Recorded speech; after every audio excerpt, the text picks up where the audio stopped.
नमस्कार। तपाईहरुलाई म कपाली तमासुक भनेको के हो भन्ने कुरामा जानकारी गराउन आएको छु। आज चाहिँ कपाली तमासुक भनेको के हो त?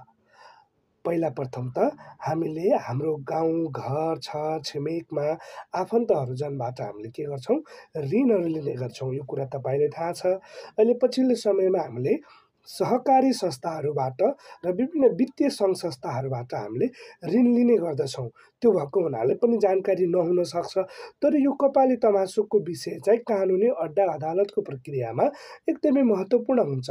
यदि आफन्तजनहरूसँग यदि ऋण लिने दिने काम गरिएको छ, धन पैसाको कुरामा चाहिँ एकअर्कासँग विश्वासिलो व्यक्तिहरूसँग पनि लेनदेन काम हुन्छ भने त्यसको विश्वास र प्रमाणको आधारमा चाहिँ एउटा लिखित रूपमा तयार पारिने कानुनी प्रमाणका लागि आवश्यक पर्ने कागजलाई कपाली तमासुक भनिन्छ भनेर हामीले यो व्यावहारिकमा हामीले बुझ्न सक्छौँ।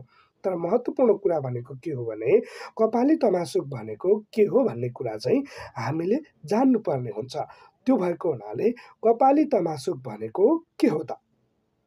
कपाली तमासुक भनेको साहुले ऋणीबाट कुनै पनि प्रकारको धितो नलिई ऋणीको विश्वासमा परि रकम दिने र सो रकम बापत ऋणीले प्रमाणित गरिदिने लिखतलाई चाहिँ कपाली तमासुक भनिन्छ। अब यस कपाली तमासुकमा चाहिँ एकदमै महत्त्वपूर्ण कुरा ब्याज यति प्रतिशतका दरले यो समयमा बुझाउने छु।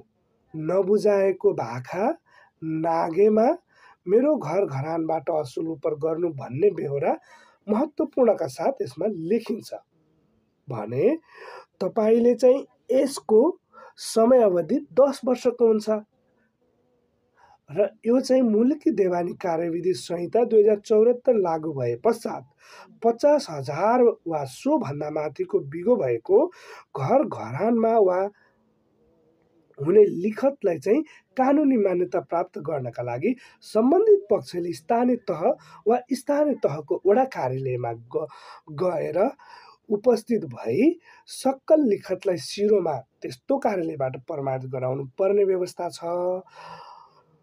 यो मुलकी देवानी संहिता 2074 लागू भएपछि यो कुरा व्यवस्था गरिएको छ।